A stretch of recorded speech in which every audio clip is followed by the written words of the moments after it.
I want to help you remember how to really embrace the natural creative rhythms that the earth is inviting us to connect to, as well as the stars and beyond, our bodies, our spirits.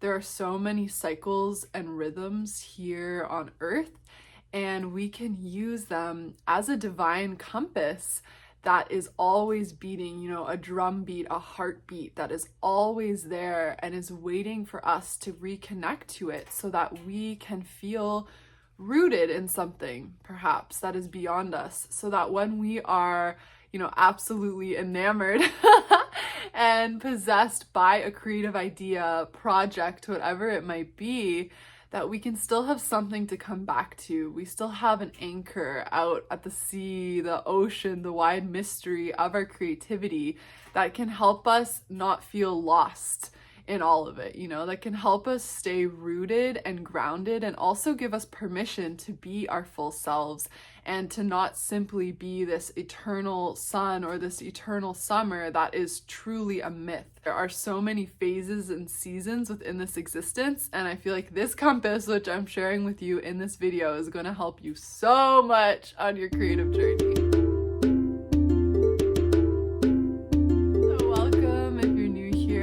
Sandler. I'm a creative, an herbalist, a witchy, wild woman, and I'm so excited to welcome you to day 2 of our 19 days of creative devotion, where we are showing up every day to our craft, to our creativity, to that spark of inspiration and creative life force energy.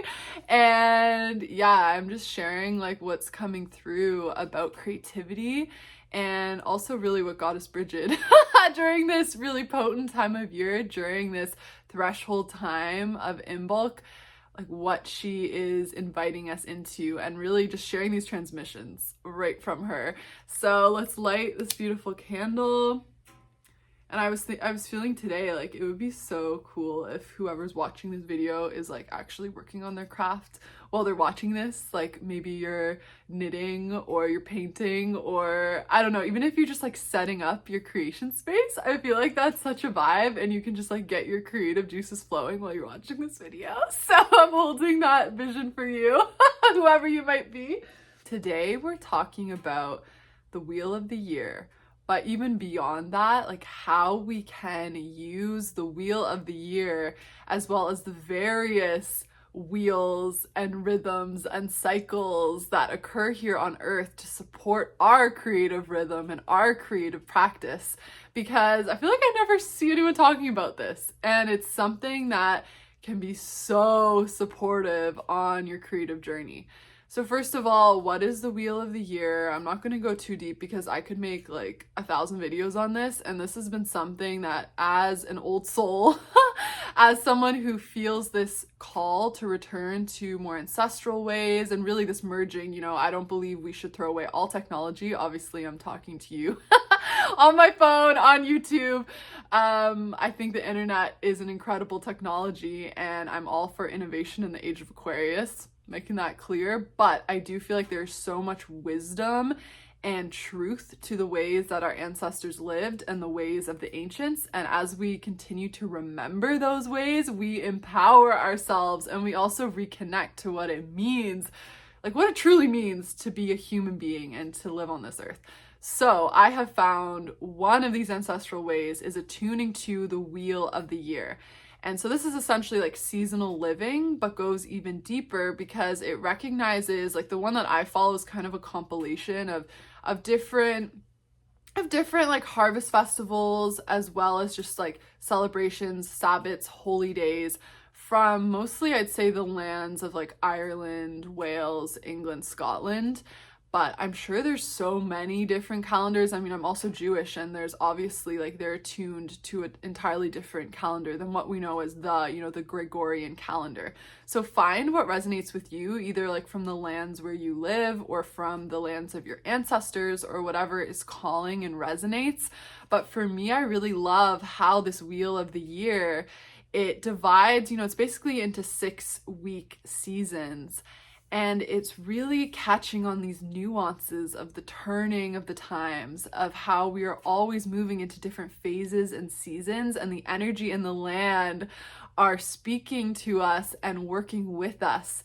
And that we as humans, just like animals who, they hibernate in the winter, they notice like when it starts to get warm, when the days are longer, like they have different kind of rituals and things they do to prepare for the coming cold, and also to support themselves in the spring and the summer.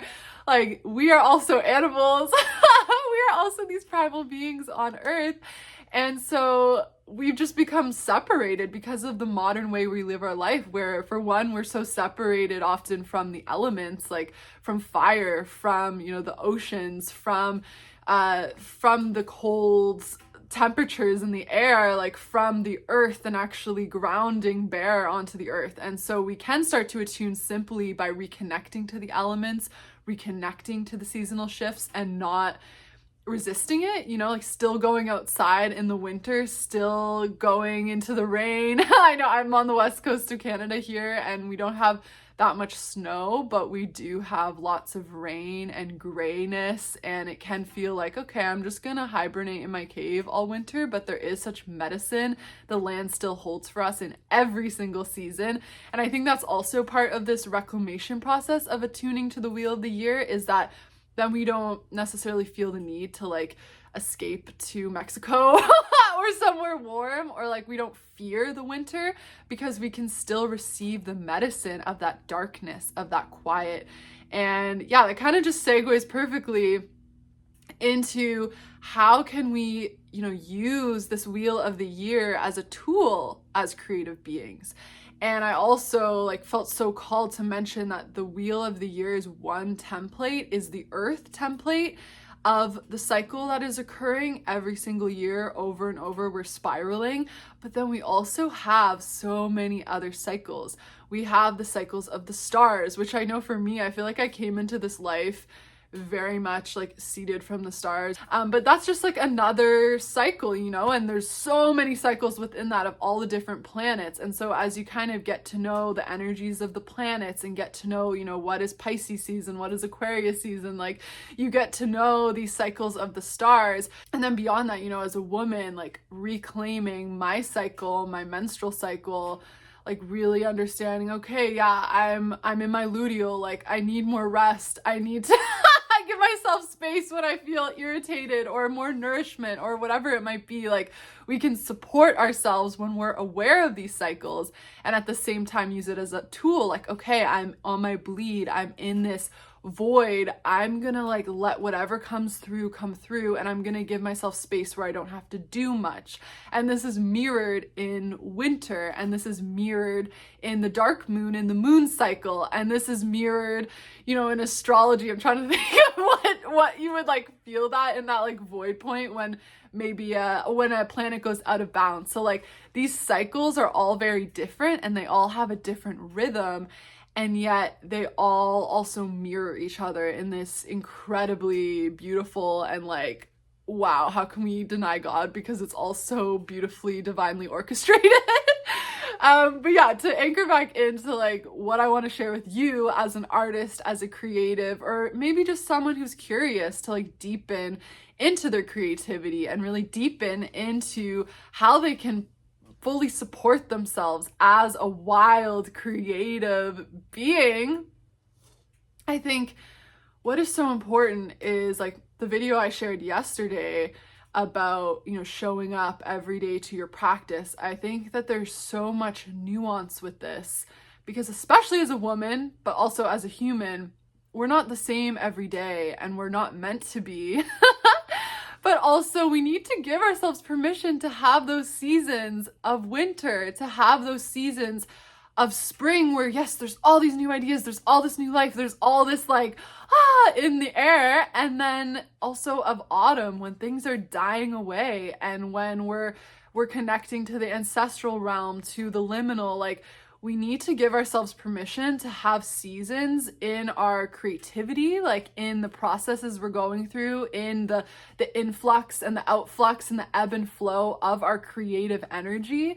But also we need to give our projects permission to have their own cycles and to have their own wheel of the year. And so that means that we might like receive the ideas, and then we're allowing it to slowly be born through us, to be expressed, to be shared, to be lived out. And then maybe it's going to go through a death cycle, and then it's going to be reborn again. Like, I know I've experienced this so many times with Wild Flora, which is my candle and herbalism business. And it's like, she wants to keep being rebirthed all the time. And that keeps the energy moving, and it keeps it fresh, and it keeps it resonant with us, right? Like, we are beings of change. Like, we are constantly, like we're saying, we're going through cycles, we're evolving. That's the point of being on earth. And I think when we don't let our creative projects, our creative babies, you know, continue to grow and change and go through their own seasons, then we're kind of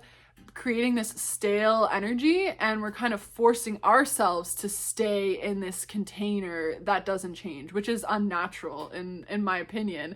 So I feel like it can really liberate us when we attune as just humans, as beings, as, you know, these living vessels of life, when we attune to the wheel of year. But when we go beyond that and let our creative projects, our creativity, and then we can also even like attune strategy, like, okay, I'm gonna launch this project during this time of year because it's really gonna be supported by how the planets are cycling right now, by what the land is doing. Like, I think if we were to launch, say, a project in the dead of winter, it might not really come to fruition in the same way it would if we mirror it onto Imbolc, like this time when the seeds are just beginning to pop up, or, you know, during the springtime when it's all about new life and fertility. And maybe, you know, there's certain projects that are going really deep, and we want people, you know, we want to hold a container for people. Perhaps people are going to be more open to these rituals and these containers of connecting to grief, of going inwards, of connecting to their emotions during the autumn winter time versus the spring summertime. And obviously everyone's different. It also depends, you know, where you are on the earth, what seasons you're naturally attuned to.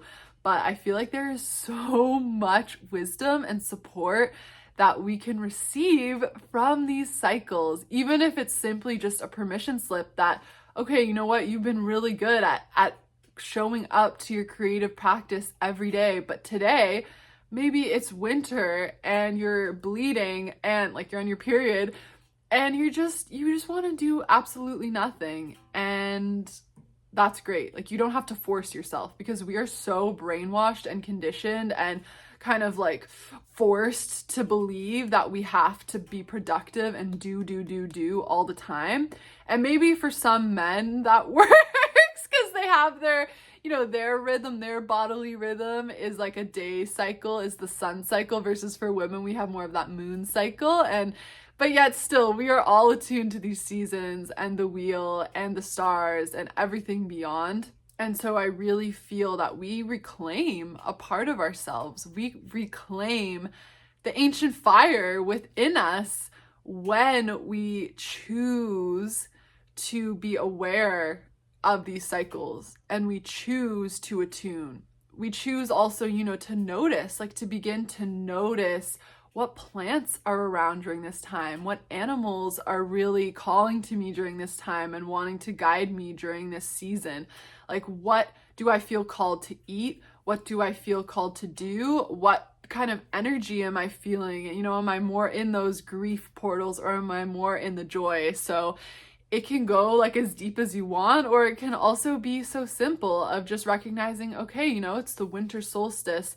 This is marking the end of the darkness increasing, and now the light is slowly beginning to come back. And maybe I'm gonna light a candle every day until the summer solstice to really honor this light returning. Like, we can do these really small rituals to connect ourselves into this wheel, or it can just, like, it can be way bigger, and we can also have big celebrations and feasts, which I love. So it can be in whatever way you want, but I feel like just recognizing that this calendar that many of us have known as the only calendar, the Gregorian calendar, is probably not going to connect us as deeply to our truth and to, you know, the truth our ancestors knew for so long, and the truth that all the other living beings of Earth are connected to, as this ancient wheel of the year and as these cycles of the cosmos. I'd love to hear in the comments like what has really helped you with your creative rhythm. And I feel like just this is your permission. Like I really just feel that we all have very unique creative rhythms based on our ancestral lineage, based on where we live now, based on what, you know, for a man or a woman or who we are, like what age we are. Like it is all so unique, and we can only really hear that creative rhythm of ourselves when we give ourselves the space to not judge it, when we give ourselves the permission to just let it be what it is and not force it to be what we think it should be. So yeah, I'd love to hear in the comments more about what you feel with creative rhythm. And yeah, that's just what I'm really resonating with right now. I'm just like receiving, like Brigid is really wanting us to connect to the wheel of the year. And I know for me, it has been a huge part of the reclamation of the wild woman and the reclamation of the artist within me over the last few years.